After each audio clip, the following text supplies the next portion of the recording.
Halo Tribuners, salam jumpa di Tribun Ambon hari ini edisi 2 April 2022. Sejumlah informasi terupdate dari Kota Ambon dan sekitarnya akan kami hadirkan di hadapan Anda bersama saya Tanita Patesina. Kita mulai dengan berita pertama. Besok Ramadan, tambang ilegal di Gunung Botak dirazia polisi bakal terus berlanjut. Dari wilayah Komitmen Polres Pulau Buru dalam usaha memberantas pertambangan emas ilegal atau PETI kembali dibuktikan. Bekerjasama dengan TNI, Satpol PP, dan masyarakat adat setempat, mereka menertibkan lokasi penambangan emas di Dusun Wamsaid, Desa Dava, Kecamatan Wailata, Kabupaten Buru, Sabtu 2 April 2022. Kegiatan penertiban itu dipimpin langsung oleh Kepala Bagian Operasi Polres Pulau Buru, AKP Uspril Futwembun. Futwembun menjelaskan penertiban tersebut berdasarkan perintah pimpinan agar harus bersih dan tertibkan seluruh aktivitas peti di Gunung Botak. Dia berharap seluruh masyarakat yang ada di Gunung Botak untuk turun dari lokasi tersebut dan tidak lagi melaksanakan peti. Kemudian untuk lokasi penertiban di wilayah Gunung Botak diantaranya Kali Anahoni, Kolam Janda, Pagarseng, dan Gunung Batu. Dia mengungkapkan kegiatan ini akan terus berlangsung apabila hari ini tidak selesai. Selanjutnya untuk personil gabungan yang terlibat ada sebanyak 183 personil.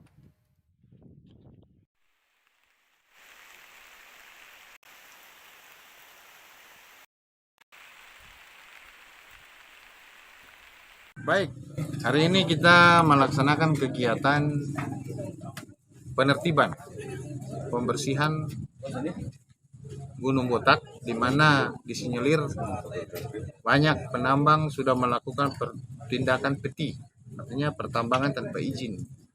Sehingga dari laporan-laporan di atas, perintah juga dari pimpinan jelas kita harus bersihkan dan kita harus menertibkan seluruh aktivitas peti yang berada di Gunung Botak. Oleh sebab itu,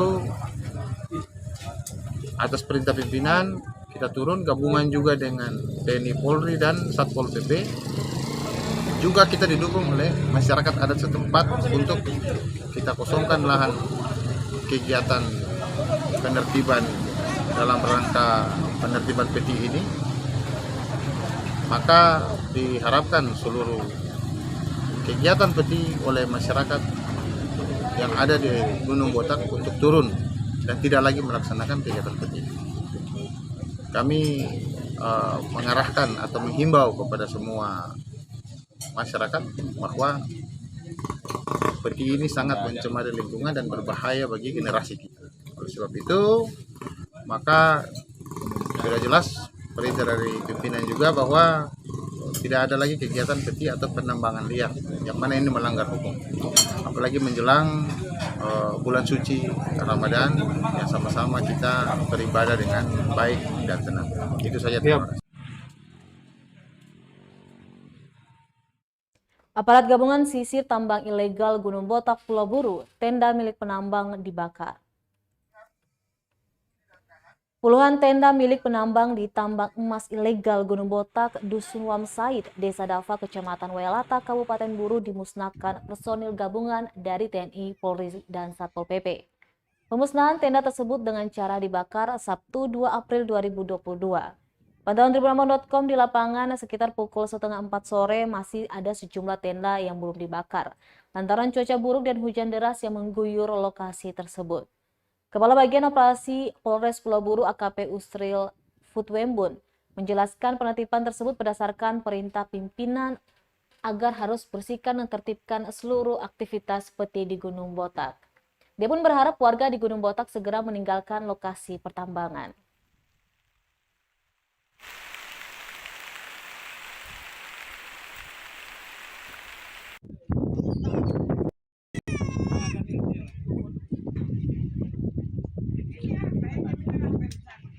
Kita dalam rangka penertiban, kita pasti bongkar atau kita menyampaikan untuk barang-barang tersebut kita pasti akan sita dan kita akan amankan barang-barang yang berhubungan dengan peti tersebut. Ya, sini berapa hari? Kita lihat, mulai hari ini kita jalan, kalaupun belum selesai kita lanjutkan terus, tetapi kalau memang bisa kita tertibkan hari ini dan masyarakat kooperatif, maka kita akan menyelesaikannya hari ini. Oke.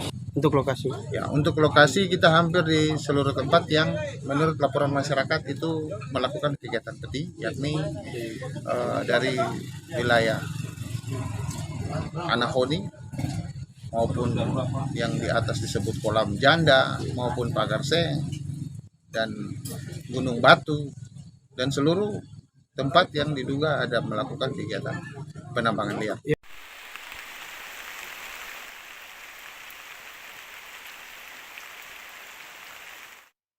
Selanjutnya, Tribuners, 2 warga Australia terombang-ambing di perairan Teor usai kapal mati mesin.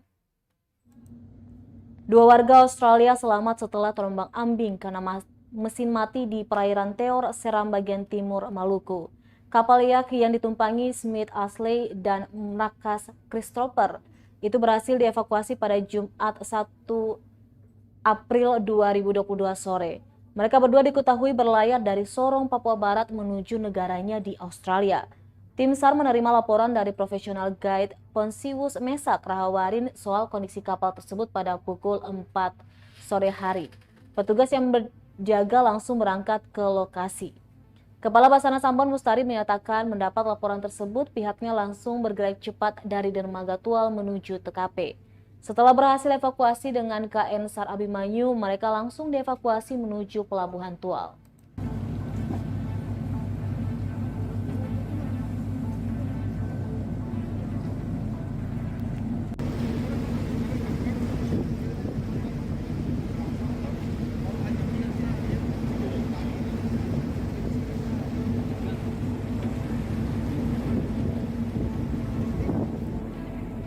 Ada banyak nih, sabar. Sabar Cimit. Nanti sampai di sana selesai dulu baru potong kirim makan. Ada tanda amprak, nanti baru ini.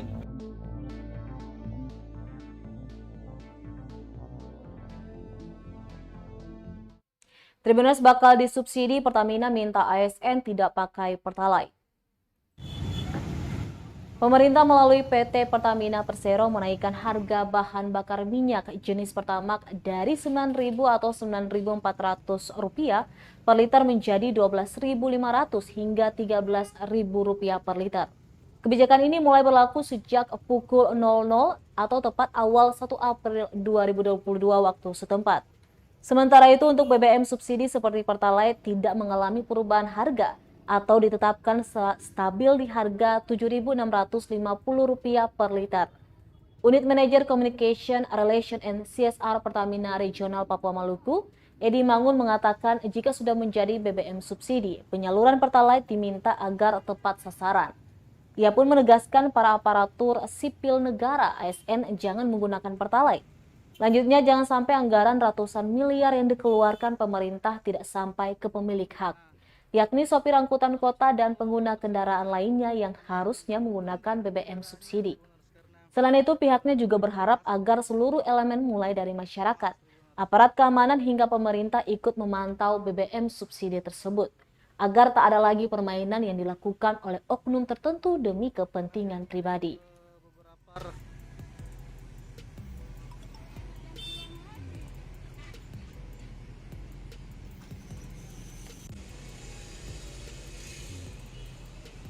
Oke, halo Tribuners. Dengan saya Ridwan.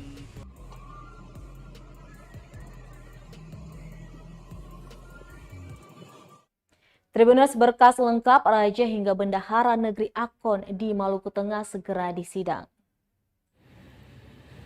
Raja hingga Bendahara Negeri atau Desa Akon, Nusa Laut, Maluku Tengah segera disidangkan. Pasalnya jaksa penyidik telah menyerahkan berkas perkara tahap 2 kasus korupsi anggaran dana desa tahun anggaran 2015 hingga 2017 itu.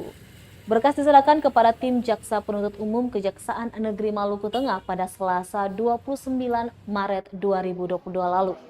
Demikian disampaikan Kasipenkum dan Humas Kejati Maluku Wahyudi Kareba kepada tribunambon.com Kamis 31 Maret 2022. Pelimpahan tahap 2 itu katanya dilakukan untuk berkas perkara 3 tersangka yang sebelumnya telah dinyatakan lengkap atau P21. Ketiga tersangka itu yakni Raja Negeri Akon, Kecamatan Nusa Laut, Kabupaten Maluku Tengah berinisial AT, Sekretaris Negeri berinisial PT dan bendahara berinisial TW. Lanjutnya berkas perkara tersebut akan segera dilimpahkan ke Pengadilan Tipikor pada Pengadilan Negeri Ambon. Tahap 2 kasus itu pun sekaligus penahanan ketiga tersangka di hari yang sama, setelah sebelumnya hanya wajib lapor. Diketahui ketiga tersangka diduga telah menyelewengkan anggaran dana desa negeri Akon dari tahun 2015 hingga 2017 yang bersumber pada APBN dan APBD.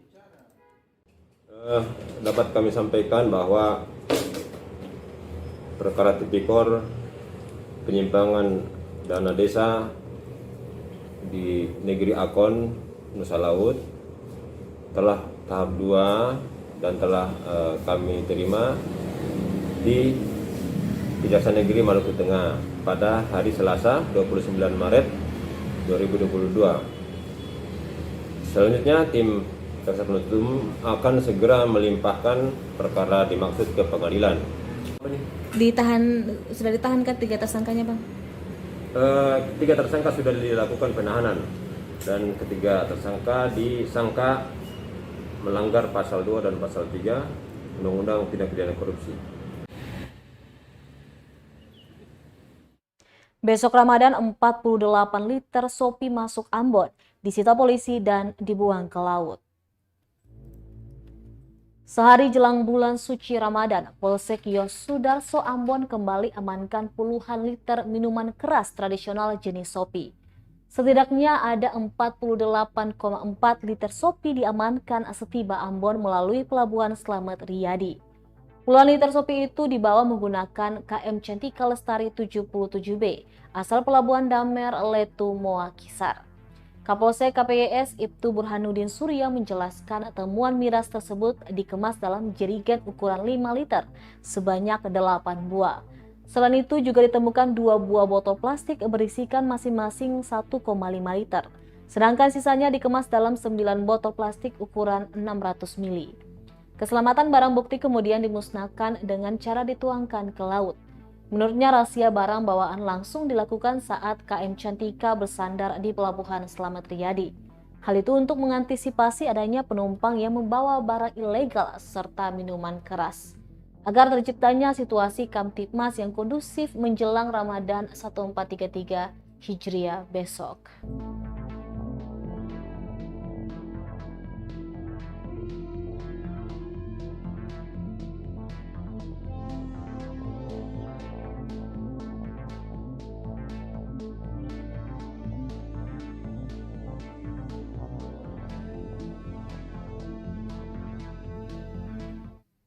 Baik Tribuners, demikianlah Tribun Ambon hari ini edisi 2 April 2022. Saya Tanita Patesina beserta tim redaksi yang bertugas undur diri. Selamat menjalankan ibadah puasa buat Tribuners sekalian. Sampai jumpa lagi dan amato. Terima kasih sudah nonton. Jangan lupa like, subscribe, dan share ya.